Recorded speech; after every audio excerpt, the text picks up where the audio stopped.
Con sistema endocrino. ¿Sí? Vale, espérese. Bueno, el sistema endocrino es una serie de órganos, ¿cierto? No van a estar interconectados entre sí, como los demás sistemas que nosotros vimos, que los órganos estaban uno detrás de otro. La particularidad de estos órganos endocrinos es que todos ellos van a producir hormonas. Eso es lo que los hace a ellos afines, que todos ellos van a producir hormonas. Vamos a comenzar con la hipófisis. Entonces, la hipófisis es una glándula muy pequeñita que forma parte del sistema nervioso, topográficamente, pero funcionalmente ella no forma parte del sistema nervioso, sino del sistema endocrino, ¿sí? Es una glándula muy pequeñita que se encuentra ubicada por debajo del cerebro y por delante del tallo cerebral. Lo pequeñita que es, como una lentejita, está ubicada a nivel de la fosa hipoficiaria, allá en el hueso esfenoides. Está ubicada ese órgano. Estructuralmente está constituido por dos partes: la hipófisis anterior o adenohipófisis y la hipófisis posterior o neurohipófisis. Como son dos nombres diferentes, quiere decir que tiene dos constituciones diferentes. La hipófisis anterior o adenohipófisis, el prefijo adeno significa glándula. Entonces quiere decir que la constitución histológica de esta parte es tejido glandular. Y la hipófisis posterior, ¿sí?, neurohipófisis, tiene tejido nervioso, pero no neuronas, ¿sí?, sino tejido nervioso. Cada una de estas partes va a producir diferentes hormonas. Mire lo pequeñita que es, ¿sí? Aquí tenemos el cerebro, acá tenemos el tallo cerebral. Mire lo chiquitica que es y lo importante que es. Bueno. Entonces, la adenohipófisis, ¿qué hormonas produce? La hormona de crecimiento o somatotropina, la adrenocorticotropina, la hormona estimulante del tiroides o tirotropina, la folículo estimulante y la luteinizante, es decir, las hormonas gonadotrópicas, la prolactina. Y aquí falta uno en el dibujo, que es la hormona estimulante de los melanocitos. Y la hipófisis posterior produce dos hormonas, que son la antidiurética o vasopresina y la oxitocina.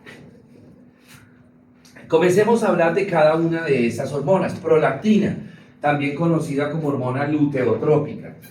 Esta hormona es la encargada de favorecer el crecimiento y el desarrollo de la glándula mamaria, tanto en hombres como en mujeres, ¿sí? En la mujer, el tejido mamario tiene mayor cantidad de receptores para la prolactina, por eso la glándula mamaria en la mujer crece más que en la del hombre. Ahora más adelante vemos la glándula mamaria. También la prolactina tiene la función de que en la mujer, cuando está en embarazo, la prolactina estimula la formación de la leche y almacena la leche en unas estructuras que tiene la glándula mamaria, que ahorita miramos cuáles son esas regiones o esas zonas. Tenemos ahora la adrenocorticotropina, ACTH. La adrenocorticotropina favorece el crecimiento y el desarrollo de la glándula suprarrenal. También más adelante vemos la glándula suprarrenal. Y estimula para que la glándula suprarrenal produzca hormonas, que después miramos cuáles son esas hormonas que va a producir la glándula suprarrenal. Tenemos ahora la hormona de crecimiento o somatotropina, la growing hormone. Ella lo que hace es estimular la producción de una sustancia que se llama el factor de crecimiento insulínico. Ese factor de crecimiento insulínico es el responsable del crecimiento de todas las células de nuestro cuerpo y por ende la responsable del crecimiento de los tejidos, de los órganos y de todos los sistemas. ¿sí? El factor insulínico de crecimiento es el responsable de que nosotros crezcamos. ¿Cómo lo hace? Primero que todo, el factor solito es el que estimula el crecimiento de esas células, pero además, para algunos otros órganos, además de estimular el crecimiento de las células, estimula algunas otras funciones como cuáles. Por ejemplo, va a favorecer la retención de calcio, ¿sí? ¿Para qué? Para que los osteoblastos maduren, se conviertan en osteocitos y esos osteocitos cojan ese calcio, ¿se acuerdan de las sales de los cristales de hidroxiapatita? Cojan ese calcio y lo depositen en la matriz ósea. ¿Para qué? Para ir formando hueso. De igual manera, el factor insulínico de crecimiento estimula los condroblastos para que se conviertan en condrocitos y esos condrocitos formen cartílago y entre los cartílagos el cartílago articular. ¿Qué otra función tiene la hormona de crecimiento? Va a favorecer la formación o la síntesis de proteínas. ¿Para qué? Porque recuerden que las fibras musculares están constituidas o están formadas ¿de qué? Proteínas. Entonces, en la medida que se estimula la síntesis de proteínas, la masa muscular aumenta. Si ustedes ven las personas de un gimnasio, ellos toman esos concentrados que son a base ¿de qué? De proteínas. ¿Para qué? Para estimular la formación de fibras musculares y en esa medida aumentar la masa muscular. O sea, que una persona que, bueno, no sé si se le dice ahorita lo mismo, pero que sufren de eso. O sea, que les hace falta Hormona de crecimiento, acondroplasia. ¿Sí? Bueno, muy bien. ¿Qué más hace? Favorecer la captación de glucosa y favorece el metabolismo de las grasas. ¿Por qué? Porque todas las células de nuestro cuerpo, en la medida que necesitan crecer, también necesitan energía. ¿Y de dónde sale esa energía? De la glucosa y de la grasa. Por eso, cuando, cuando se es niño y cuando se está en la adolescencia, uno puede comer toda la grasa que uno quiera, uno puede comer todo el azúcar que uno quiera, esa torta que tenían ahí se la puede comer de un solo totazo y no se le sube la glucosa, no se le sube la glicemia. ¿Por qué? Porque todo ese azúcar que el cuerpo consumió inmediatamente, la hormona de crecimiento la convierte en ¿qué? En ATP, la convierte en energía. ¿Para qué? Pues porque todas las células del cuerpo necesitan esa energía para poder continuar creciendo. No, obviamente no se puede hacer esa gracia después de que ustedes terminen o después de que todos terminamos el proceso del desarrollo. ¿Sí? Cuando ya terminamos el proceso de desarrollo, entonces ya es cuando el factor de crecimiento insulínico se disminuye, entonces ya no necesita tanta energía en las células, entonces empiezan a acumularse esa glucosa o esa grasa y producir la diabetes o producir la dislipidemia. Lo que les hablaba de la masa muscular, la destrucción de la grasa, ¿cierto? Bueno, tenemos otra hormona que es la tirotropina, también llamada hormona estimulante del tiroides. ¿Qué hace ella? Ella lo que va a hacer es favorecer el crecimiento y el desarrollo de la glándula tiroidea. ¿Sí? Ahorita vemos la glándula tiroidea. Va a favorecer la catabolia de una proteína que se llama la tiroglobulina. Ahorita les explico, cuando veamos tiroides, cómo es ese mecanismo, ese funcionamiento de la tiroglobulina. Y favorece la actividad del yodo, la captación del yodo por parte de la glándula tiroides. Y finalmente, de la adenohipófisis tenemos la hormona estimulante de los melanocitos. ¿Qué hace eso? Estimula que los melanocitos, que son unas células que nosotros tenemos en la piel, produzcan un pigmento que se llama melanina. Y ese es el que nos va a dar el color de la piel. Entonces, las personas que son muy blancas quiere decir que tienen pocos melanocitos. Las personas que son negritas quiere decir que tienen muchos melanocitos. ¿Sí? ¿Y eso se puede cambiar? Esto no. Fisiológicamente no. Por enfermedad sí que hace un ratico hablaban del vitiligo, ¿sí? O del albinismo. Bueno, tenemos ahora las hormonas gonadotróficas. Son dos hormonas gonadotróficas que ya por nosotros por allá cuando vimos reproductor femenino la vimos. La foliculoestimulante y la luteinizante. La foliculoestimulante, recuerden que es la que inicia la maduración del folículo para llevarlo a un folículo maduro y luego le ayuda a quién? La luteinizante, ¿cierto? ¿Qué otra función tiene la foliculoestimulante? Entonces ella va a formar en el sitio donde se rompe el ovario para producir la ovulación y que salga ese folículo maduro, ahí la foliculoestimulante estimula la formación del cuerpo lúteo. Que ese cuerpo lúteo, si en el evento que haya embarazo, ese cuerpo lúteo, las células de ese cuerpo lúteo son las que van a producir progesterona y estrógenos para mantener el embarazo, mientras que hay placenta, ¿cierto? ¿Qué también hace la foliculoestimulante? Estimular la producción de estrógenos, porque recuerden que los estrógenos ayudan a proliferar el endometrio. En el evento de los hombres, ¿qué hace la foliculoestimulante? Iniciar el proceso de espermatogénesis, que ya lo vimos cuando vimos reproductor masculino. Y la otra hormona es la luteinizante. La luteinizante le ayuda a la foliculoestimulante a madurar el folículo. Y recordemos que la luteinizante es la responsable de la ovulación.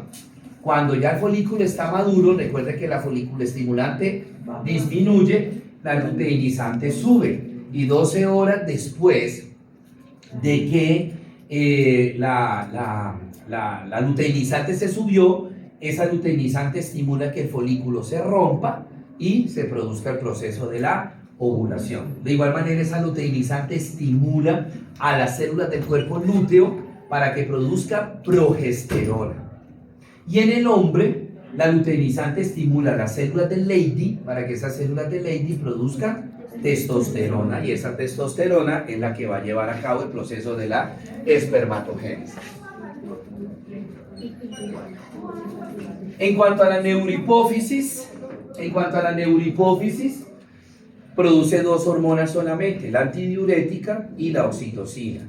La antidiurética actúa a nivel del riñón, favoreciendo la reabsorción de agua, de tal manera que en la medida que se reabsorba agua, se disminuye la producción de orina.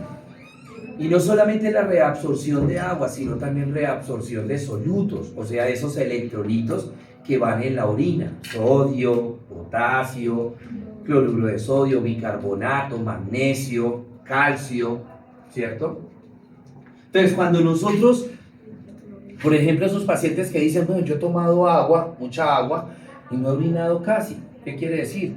Que está actuando mucho la antidiurética. ¿Y si es malo? Pues depende si eso es algo esporádico, no, pero si es algo permanente, sí, porque puede estar fallando el riñón en el proceso de filtración glomerular. Ahora, lo contrario, por ejemplo, ¿qué hace la cerveza? Inhibir la antidiurética. Y entonces por eso es que la cerveza produce diuresis, produce mucha orinadera. Y de esos medicamentos que ustedes de pronto han escuchado, diuréticos, esos medicamentos que se les envía a los pacientes que sufren de la tensión, ¿sí? O que sufren de algún problema renal, ¿verdad? Entonces se les envía un diurético, ese diurético me inhibe esta hormona de tal manera que el paciente va a formar mucha orina. ¿Listo? Y la otra hormona producida por la neurohipófisis es la oxitocina. La oxitocina, tiene dos funciones la oxitocina. La primera es en la mujer embarazada, ¿sí? La oxitocina lo que hace, yo les había dicho que la prolactina forma la leche y la almacena. La oxitocina saca esa leche a través de la succión del pezón por parte del niño. Entonces la oxitocina es la responsable de la lactancia, ¿sí? Bueno, la prolactina y la oxitocina. Y la otra función es que la oxitocina produce la contracción del útero grávido, es decir, produce la contracción del útero gestante. Entonces la oxitocina es la responsable de las contracciones uterinas en una mujer embarazada, ya sea para dos cosas, o una amenaza de aborto o parto prematuro o el parto a término, ¿sí? Bueno, muy bien. Entonces, miren, en una resonancia, mírenla, aquí está la fosa hipofisiaria, miren lo chiquitica, es que es chiquitica. Y miren lo importante que es, la hipófisis regula todo lo que vamos a ver a partir de ahora, todo. Si la hipófisis funciona mal, los otros órganos endocrinos funcionan mal, ¿sí? Si la hipófisis funciona mal, entonces se puede afectar la tiroides del paciente. Así el paciente tenga la tiroides bien, pero si arriba la hipófisis, que es la que tiene que mandarle la orden a la tiroides, funciona mal, ¿sí? Bueno, luego tenemos la glándula mamaria. La glándula mamaria es una glándula sudorípara modificada. Glándula sudorípara modificada, ¿cierto? Elementos que constituyen la glándula mamaria: la areola, el pezón, el tejido adiposo, el tejido glandular y el ligamento suspensorio. Entonces, esto azulito que ustedes ven es el tejido glandular. Está formado por estos depósitos, por estas bolsas que se llaman acinos mamarios. Ahí es donde se deposita la leche, en los acinos mamarios. Ahí. ¿Sí? De esos acinos mamarios salen unos conductos que son los llamados conductos galactóforos. Más o menos en promedio, una mujer tiene alrededor de 16 a 18 conductos galactóforos, ¿sí? Y ellos, en la medida, como ven en la imagen, va de profundo a superficial, ¿verdad? Entonces, comienzan bastantes en la profundidad de la mama, pero en la medida que se van dirigiendo hacia adelante, se van uniendo, de tal manera que terminan aproximadamente unos 6 conductos galactóforos.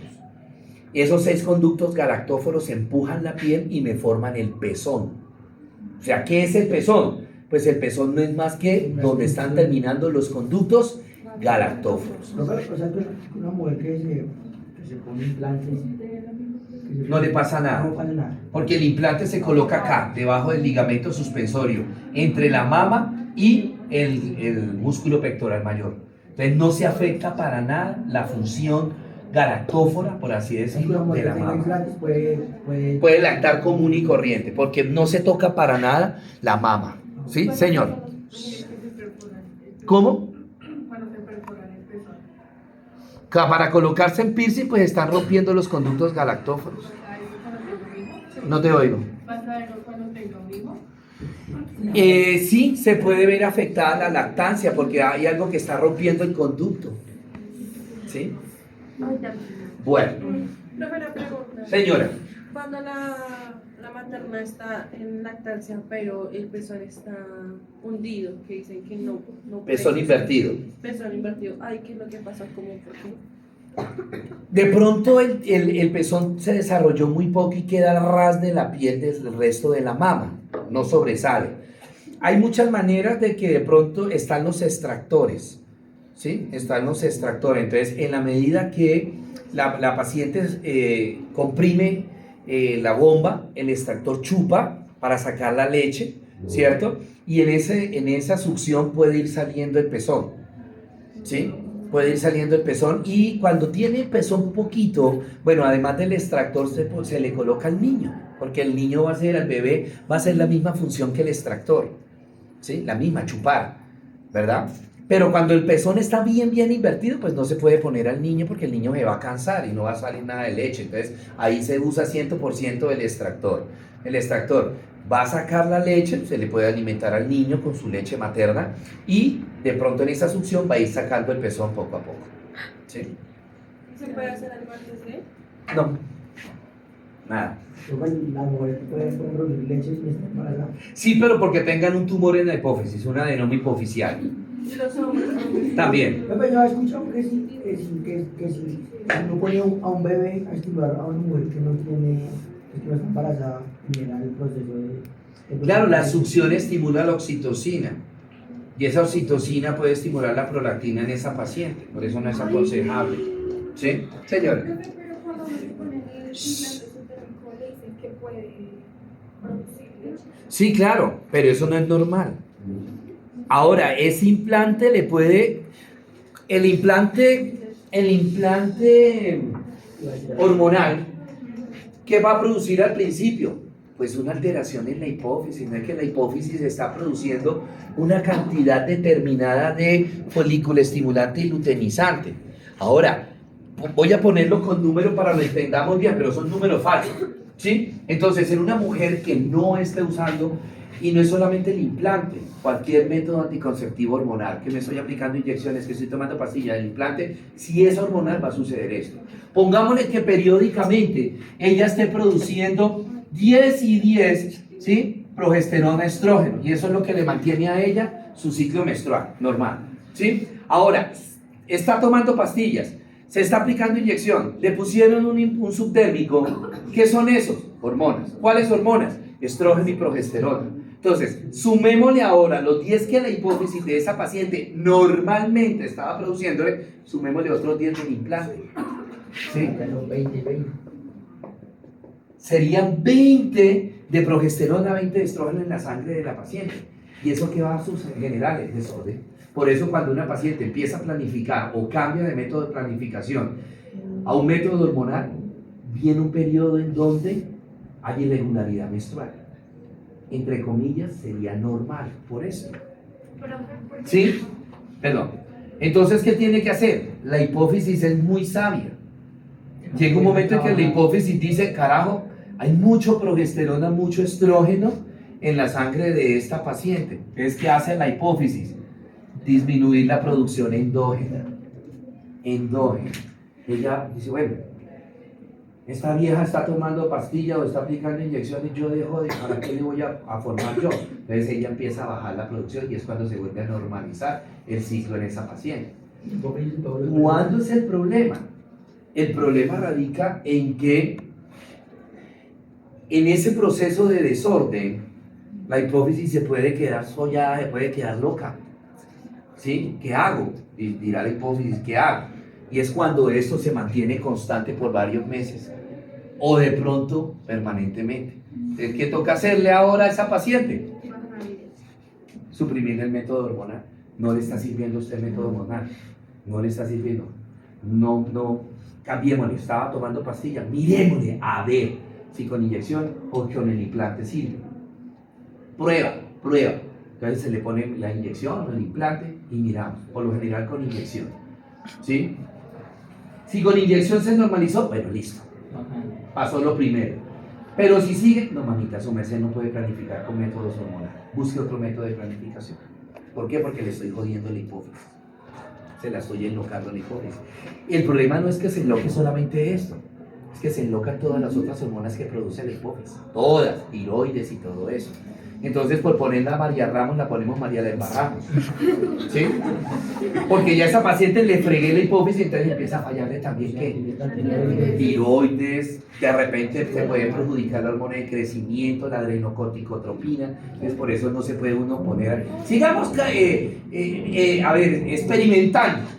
Profe, o sea que gracias al cambio de las hormonas también se puede justificar el cambio emocional, ¿no? Claro, por eso que ellos tienen mucho que ver con la parte del óvulo olímpico. Profe, porque cuando una mujer está próxima a tener bebé, se le vean los pezones nuevamente.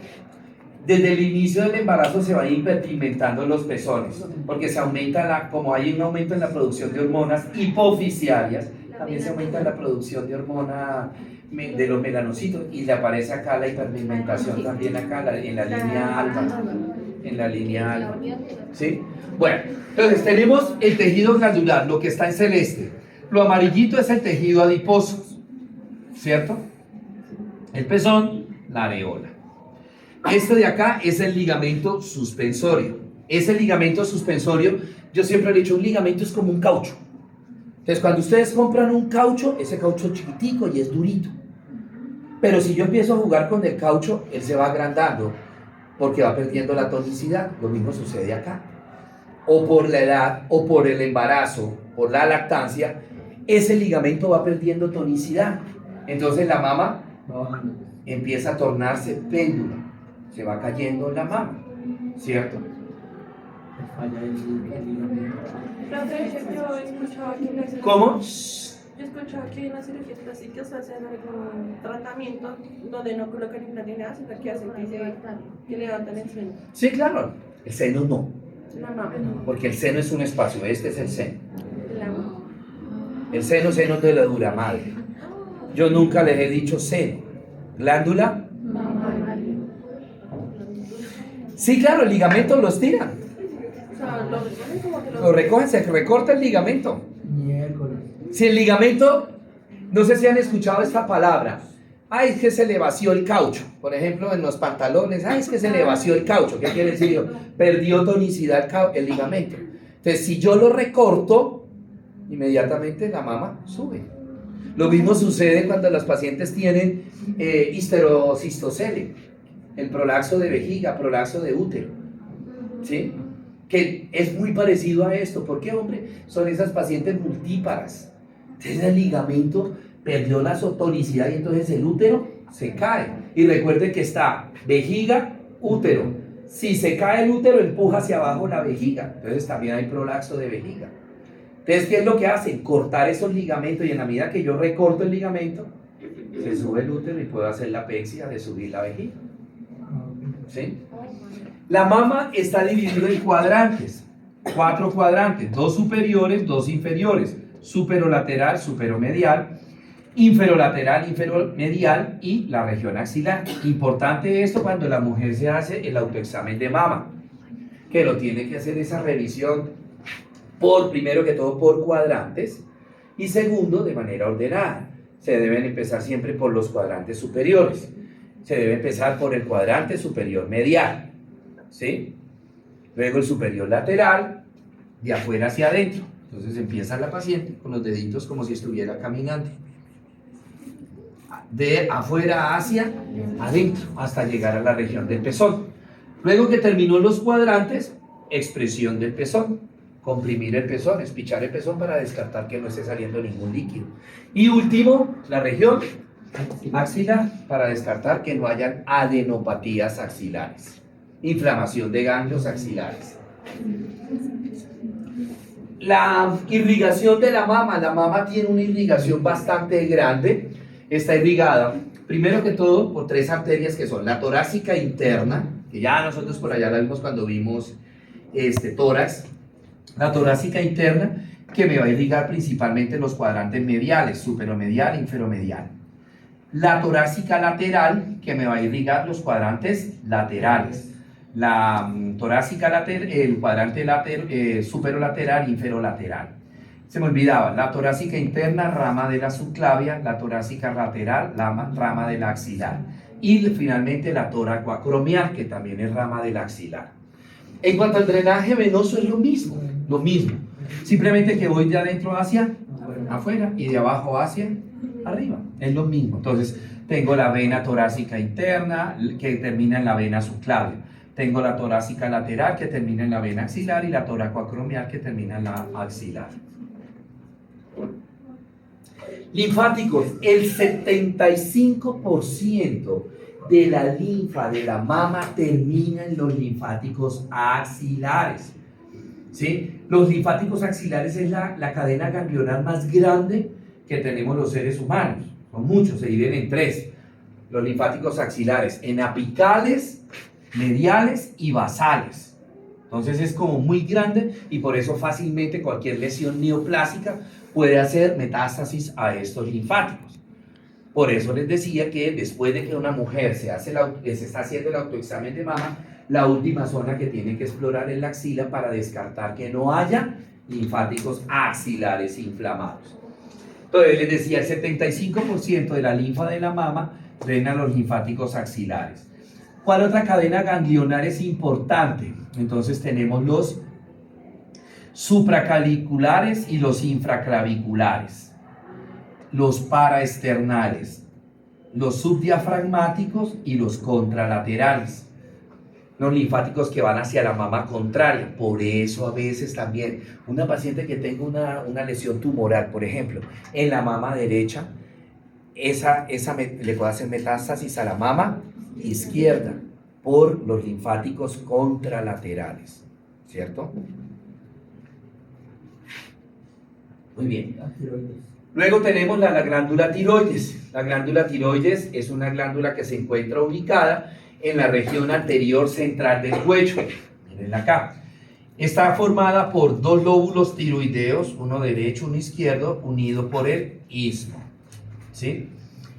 La glándula tiroides entonces tiene la función de producir dos hormonas. ¿Sí? ¿Quién la estimula a la glándula tiroides para que produzca esas dos hormonas? Arriba la hipófisis, la hormona estimulante del tiroides o la tirotropina. La tirotropina se produce en la hipófisis, llega a la tiroides y le dice, Trabaje. oiga, produzca T3 y T4. Entonces la tiroides produce T3 y T4. ¿Cómo lo hace? Entonces, la tiroides capta yodo. ¿Sí? Recuerda cuando vimos la hormona estimulante del tiroides decía que favorece la captación del yodo. Entonces, la tiroides coge ese yodo que nosotros consumimos a través de los alimentos, en la sal. ¿Sí? Tenemos el brócoli, ¿verdad? La habichuela, tienen yodo y otros alimentos que tienen yodo. Entonces, la tiroides coge ese yodo y los empaqueta en moléculas de A4. De A4. Eso se llama T4. Ah, ok. ¿Qué es T4? Tetrayodotironina. Tetrayodotironina. ¿Sí? Entonces se formó ahí adentro la tiroides el T4. Se almacena en los acinos tiroideos, en los sinusoides tiroideos se almacena ese T4. Todas las células de nuestro cuerpo necesitan yodo. Así como necesitan la glucosa, la energía y la grasa, energía. Todas las células de nuestro cuerpo para hacer los diferentes metabolismos celulares necesitan yodo. Por eso si ustedes ven un paciente que sufra de tiroides, cualquiera que sea hipertiroidismo, hipotiroidismo, una tiroiditis de Hashimoto, que tenga un nódulo tiroideo, que tenga un cáncer tiroideo, se afectan muchos sistemas. ¿Por qué? Porque todas las células de nuestro cuerpo necesitan el yodo. ¿Pero cómo se llama? Tetrayodotironina. Uy, los que no tienen tiroides, entonces. Fíjense que hasta ahora estamos empezando. Entonces, ¿qué más hace la tirotropina? La TSH, arriba. Estimula la formación y la proteólisis de una proteína que se llama la tiroglobulina. Entonces, la tiroides produce la tiroglobulina, que es una proteína, ¿cierto? ¿Qué hace esa tiroglobulina? Le arranca un radical yodo al T4. Se lo arranca.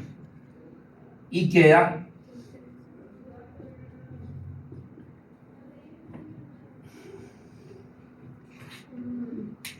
le arrancó la tiroglobulina un radical yodo. Y queda el yodo, la molécula de yodo. ¿Sí? ¿Y esto cómo se llama ahora? Triyodotironina.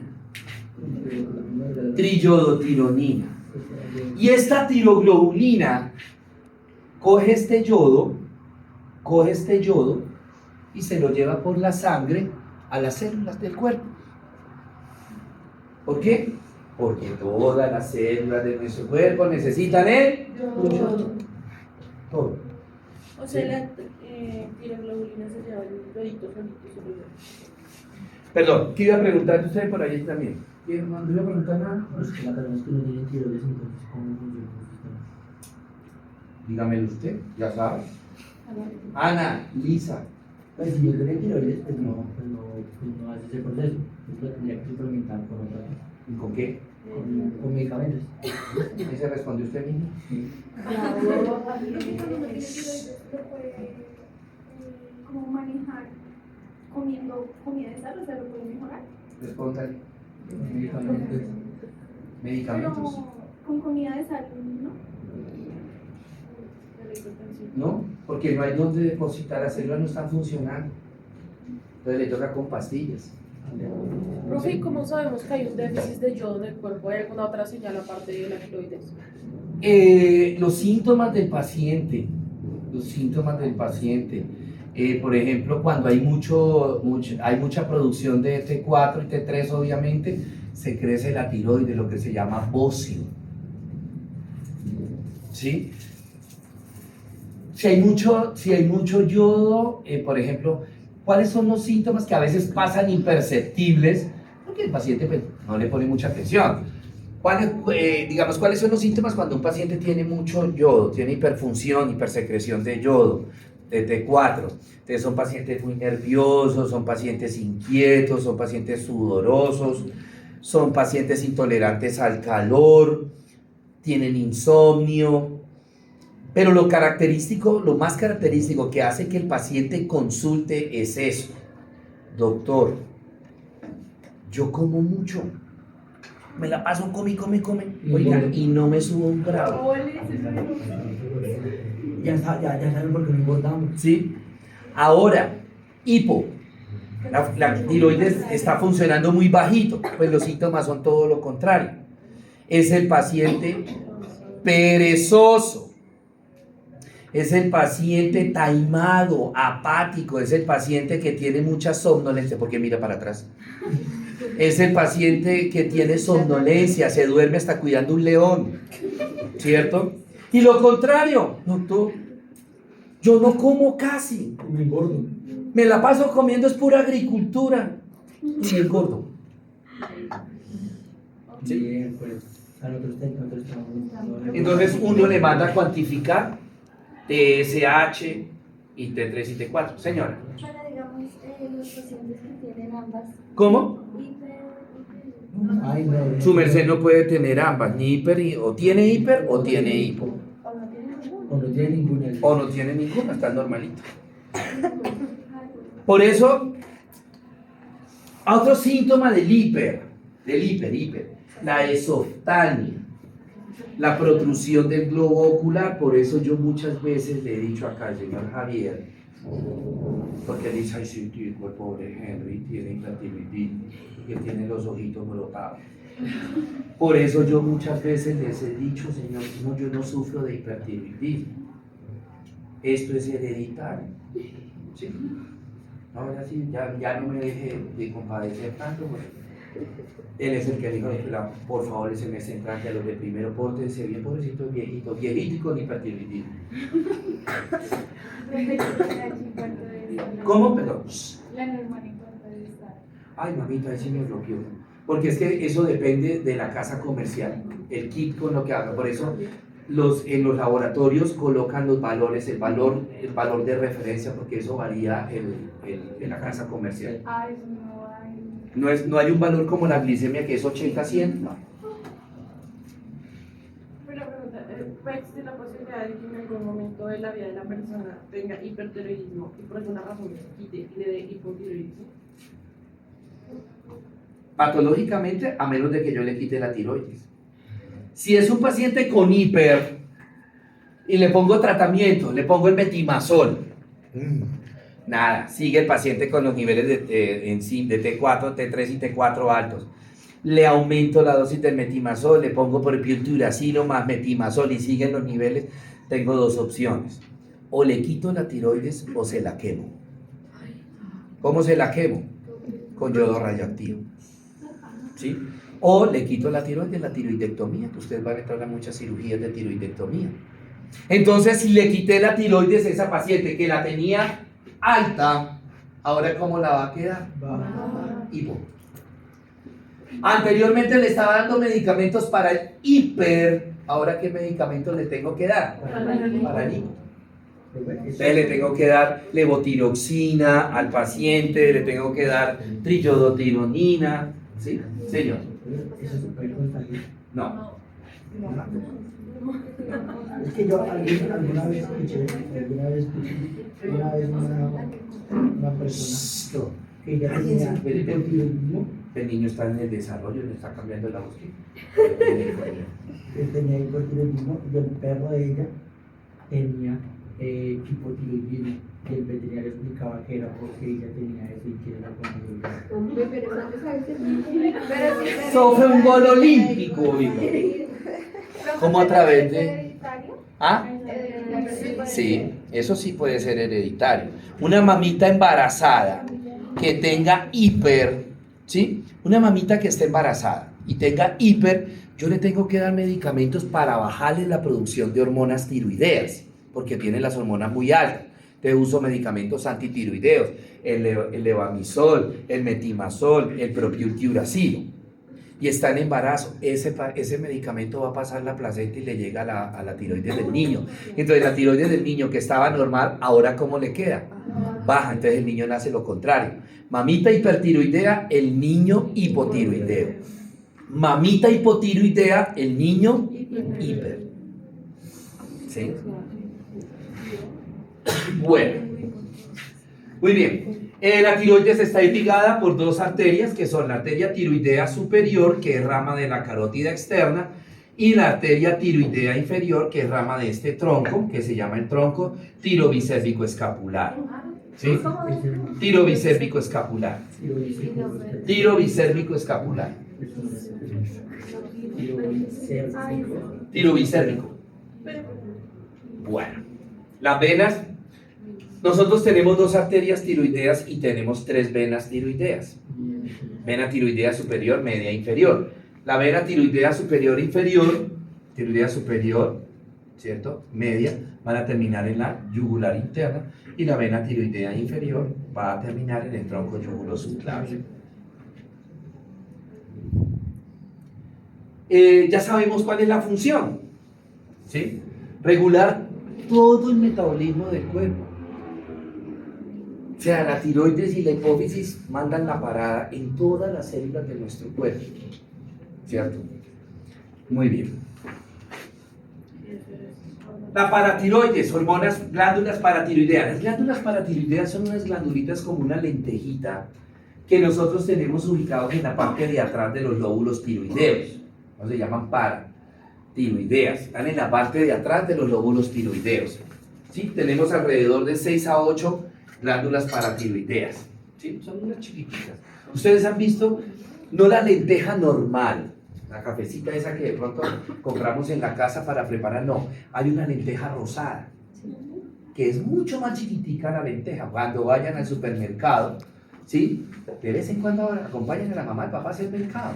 Cuando vayan al supermercado, busquen la lenteja rosadita, que es chiquitica. Así son de grandes las glándulas paratiroideas.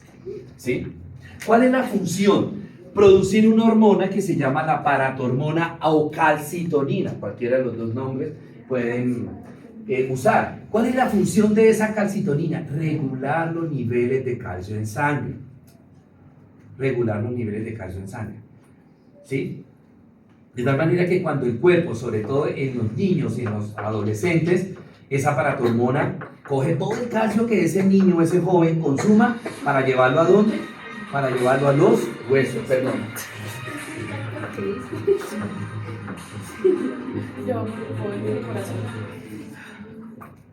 Perdón, disculpen que se me había olvidado, como hoy estamos de pachanga, me había olvidado. Ay, espérese. Traslado de servicio. Muchas gracias. Gracias, Paulita. Pero bueno, tenés lo apago. Ay, sí. Ya aquí.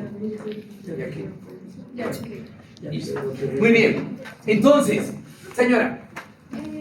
¿Qué pasa si uno no trata la tiroides?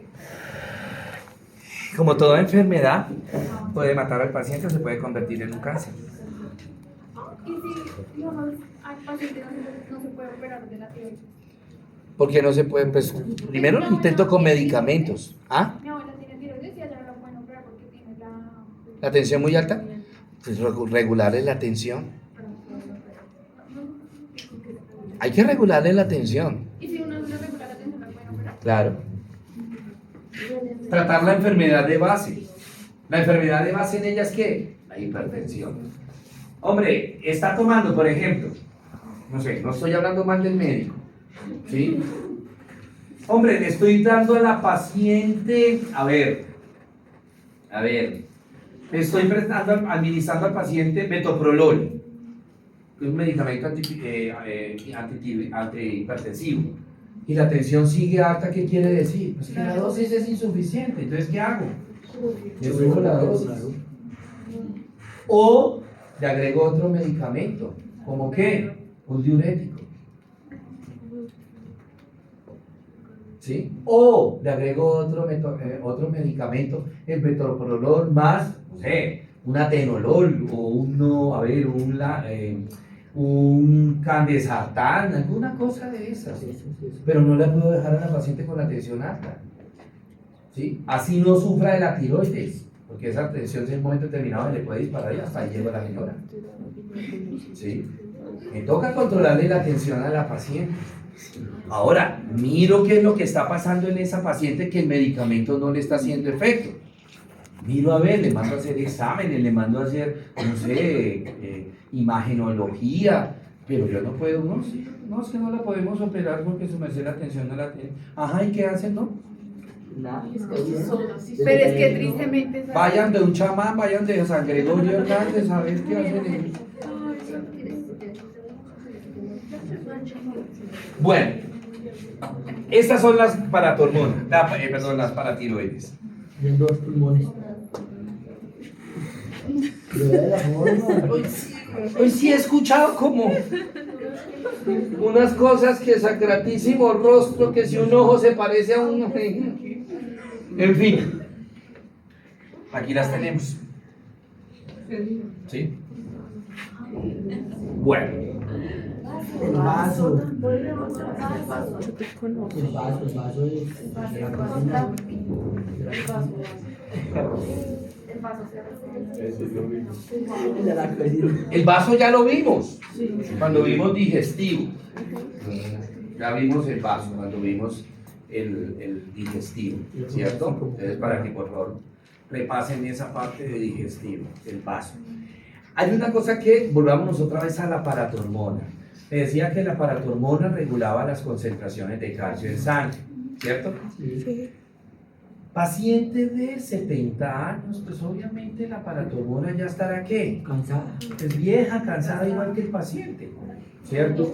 Entonces la producción en estos pacientes de calcitonina, ¿cómo será? ¿Normal o baja? De tal manera que si la producción de calcitonina está baja, la cantidad de calcio en los huesos estará, ¿qué? Baja. Eso es normal, o sea, si ustedes le toman una densitometría ósea a una paciente después de los 60 años, 65 años, ya empiezan a tener, no digo osteoporosis, pero ya empiezan a tener osteopenia. Trajo la cuchufli para que me alice el cabello. Cuando termine el cuchufli hacia allá, no me echan mi avisa para continuar la clase. Mira, es que ustedes sí no son viejitos, sino que jóvenes, ¿no? Santísimo rostro, Dios los ampare y los favorezca a todos.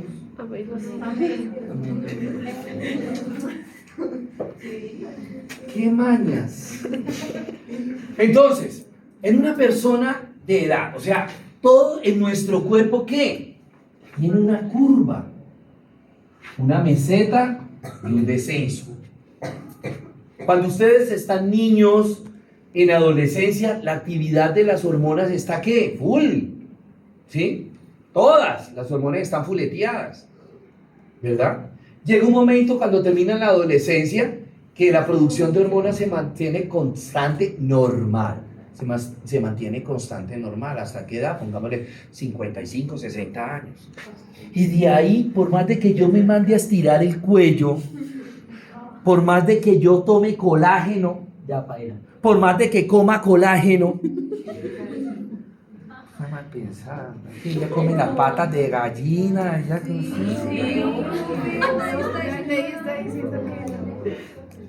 gente mal corrompida.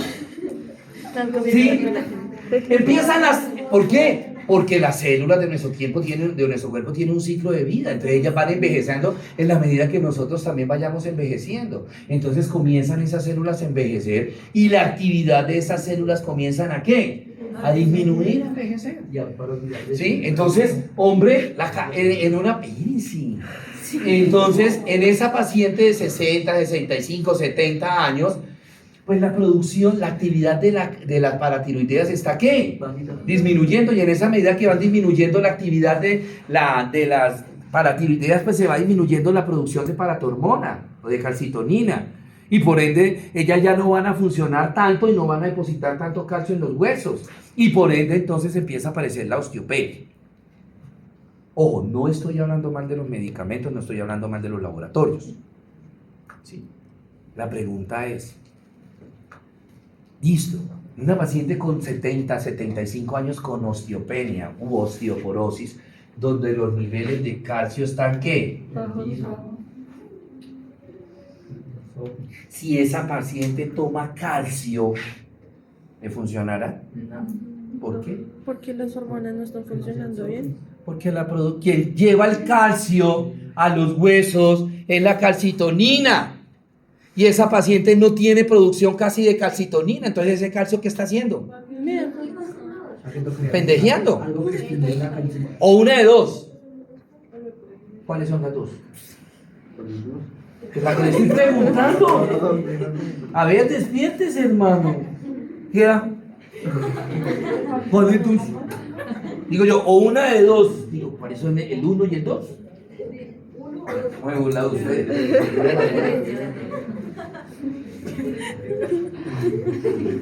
Su merced estaba dormido con los ojos abiertos.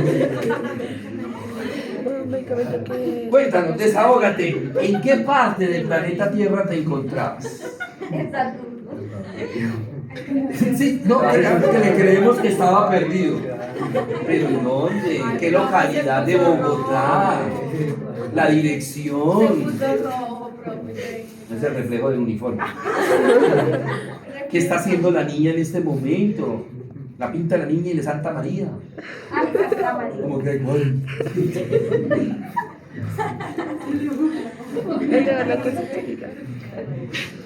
Entonces, sí o sí yo tengo 80 años, pues mi calcitonina está baja. Vamos a ponerlo por números. Mi calcitonina normalmente ya por mi edad apenas estaré produciendo 10 de calcitonina. Y esas 10 de calcitonina van a coger 10 de calcio y me lo van a llevar a los huesos, solo 10. Y resulta que necesitaba 50. Pero ¿de dónde claveles si no hay jardín? Listo, tomé calcio. Se me subió el calcio a 50, pero sigo produciendo 10 de calcitonina. ¿Cuántos de estos 50 cogerá la calcitonina? 10. ¿Y qué van a hacer los otros 40? Ahora sí, ya, cuéntanos. Quedan volando. Ahí son lo que yo le preguntaba. ¿Cuáles son las dos cosas?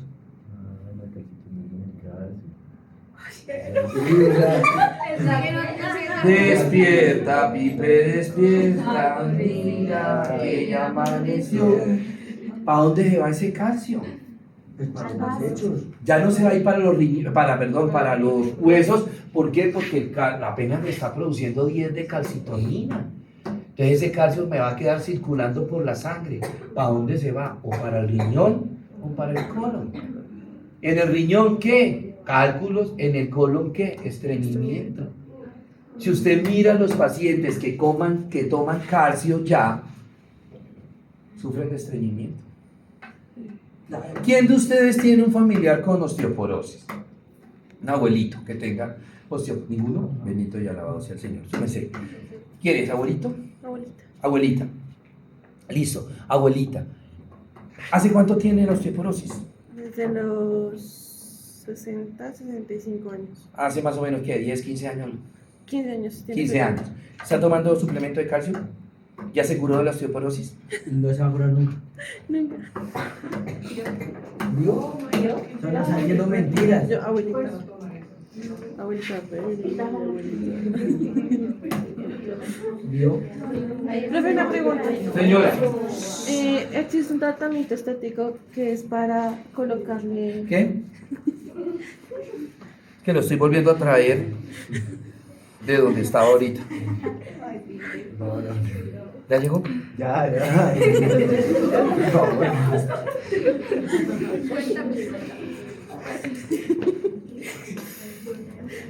Ya llegó.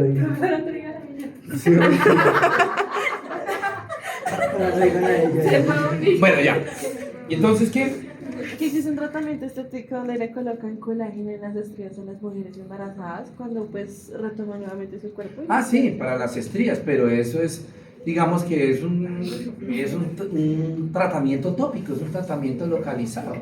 O sea, el Sí. cuerpo no lo absorbe. Pero fíjate que es colágeno exógeno, ¿verdad? Ah, Colágeno exógeno. Señora, O sea que el calcio entonces quién se lo debe tomar, nosotros. ¿cómo? El calcio quién se lo debe tomar. Nosotros Todos. tuvimos que lo podemos. Tomar el calcio natural. Pero, La leche, pero ¿qué es? porque ahí ¿Qué es entonces el calcio? calcio. Entonces el calcio. Para mantener, pero nunca se va a curar. Es de mantenimiento. Pero mire, y averigüe con familiares, amigos, ay, ¿cuánto tiene usted sobre eso? ¿Está tomando? Sí, estoy tomando calcio con alendronato. ¿Ya seguro? No. Sí. Tengo una pregunta, ¿el calcio natural no es el que se encuentra en la leche, quesos, Sí. lácteos? ¿Sí? En los alimentos. ¿Y por qué se cree que la leche es mala? No, pero puede tomar, hay muchos suplementos a base de calcio que, por ejemplo, la soya tiene calcio y no tiene la lactosa. Por ejemplo, el tofu, ¿sí? Hay muchos otros alimentos naturales que tienen calcio y uno se los recomienda a los pacientes. O sea, si quiero por mantenimiento, le doy a esa paciente con osteoporosis, le doy el medicamento, el calcio con el alendronato, ¿sí? Pero sabiendo que nunca se va a curar de eso y no generarle falsas expectativas al paciente. Y además de que se esté tomando la pastillita, le digo, pues aumente el consumo de calcio natural de la comidita. Ah, no, que soy intolerante. Bueno, está la soya, que también tiene calcio, está el tofu, que también tiene calcio. Hay otros alimentos naturales, frutas que tienen calcio. Entonces, uno le dice al paciente, aumente el consumo de. ¿Sí? Aumente. Si la paciente no es intolerante, bueno, tome lechecita. Tome leche. Ahora, hay que mirar, porque esa pacientica, por la pastillita de calcio, sufre de colon. Ay, no, es que me cae mal para el colon. Entonces, ya me toca buscar otras fuentes. No, Sí. ¿no existe algún tipo de medicamento que ayude a la calcitotonina? ¿Aumenta? No. Porque si existiera, pues soluciona los Exacto, calcios, si ¿no? existiera un medicamento que estimulara la paratiroidea para aumentar la producción de calcitonina, ahí sí ya, calcio más tal cosa, porque estaría trabajando las dos cosas, ¿sí? Pero hasta el momento no. O sea que no tiene que ver osteoporosis y osteopenia. No tiene cura. ¿Qué es lo que busca su merced con el tratamiento? Frenar o enlentecer, nada más. Nada más. ¿Sí? Bueno, ya el vaso lo vimos, ¿cierto? Lo estudian, por favor, de digestivo, lo mismo el páncreas. Que también lo vimos en digestivo. ¿Listo? Y finalmente tenemos la glándula suprarrenal. Las glándulas suprarrenales son unas glándulas que se encuentran ubicadas encima de los riñones, por eso se llaman suprarrenales. ¿Sí? Ellos tienen dos zonas. Ellas tienen dos zonas, muy parecidas al vaso. Tienen una corteza y tienen una médula. En el dibujito, acá. Tienen una corteza y tiene una médula. La corteza, ¿cuál es la función de la corteza suprarrenal? Entonces la corteza se encarga de producir los glucocorticoides endógenos, glucocorticoides, mineralocorticoides y andrógenos sexuales. Dentro de esos glucocorticoides importantísimos, todos son importantes, pero más el cortisol, que es uno de los corticoides endógenos que ayuda también a regular mucho el funcionamiento celular. Y la función de la médula, producir las catecolaminas. ¿Cuáles catecolaminas nosotros tenemos importantes? Adrenalina y noradrenalina. Esa adrenalina y esa noradrenalina, ¿quién las maneja? Las produce la suprarrenal, pero ¿quién las controla? ¿Quién las maneja? ¿Quién las transporta a los órganos? No, la hipófisis. ¿Cómo? La hipófisis. No.